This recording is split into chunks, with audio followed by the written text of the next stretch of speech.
Welcome back to my channel. இது வந்துட்டு early morning vlog தான். 4:00 எழுந்தேன், 4:30 படிக்க ஆயிடுச்சு. இன்றைக்கி வந்து நான் பிளான் பண்ணது என்னென்னு கேட்டிங்கன்னா, திருக்குறளும் ஐஎன்எம்மும் பிளான் பண்ணேன். திருக்குறள் வந்து ஒரு 3 அதிகாரத்துக்கு தான் நோட்ஸ் எடுத்திருக்கேன். அந்த 3யும் நான் தெளிவாக படிச்சுக்கணும் அப்படின்னு சொல்லிட்டு தான் அது படித்தேன். ஏன்னா நான் நோட்ஸ் எடுத்ததோடு சரி, திருப்பி நான் அதை படித்தே பார்க்கல ஒரு தடவை கூட. அதை ஒரு தடவை ரிவிஷன் பண்ணிக்கிட்டேன் அப்படின்னு சொன்னோன்னா எனக்கு ஈஸியாக இருக்கும்.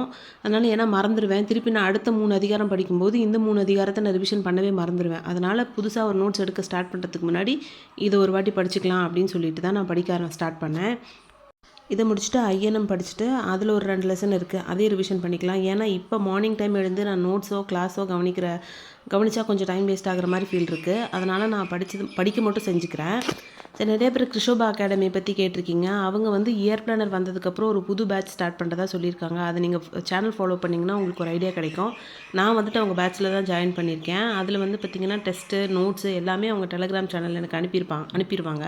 ஸோ எனக்கு அது ஹெல்ப்ஃபுல்லாக இருக்குது. அண்ட் ஷெட்யூல் முடிக்கவும் கொஞ்சம் கொஞ்சமாக கொடுக்கறதுனால நான் கொஞ்சம் ஸ்லோவாக படிக்கிறதுனால எனக்கு அந்த சேனல் வந்து கொஞ்சம் ஹெல்ப் பண்ணுது. நான் மற்ற அகாடமியை விட இது நான் பர்சனலாக நான் எனக்கு அது பெஸ்ட்டாக ஃபீல் பண்ணுறேன். ஸோ அதில் ஜாயின் பண்ணணும்னு இன்ட்ரெஸ்ட் இருக்கிறவங்க வந்து நிறைய பேர் ஜாயின் பண்ணியிருப்பாங்கன்னு நினைக்கிறேன். ஸோ இன்ட்ரெஸ்ட் இருக்கிறவங்க அவங்க யூடியூப் சேனல் பார்த்து நீங்கள் ஃபாலோ பண்ணி ஜாயின் பண்ணிக்கோங்க.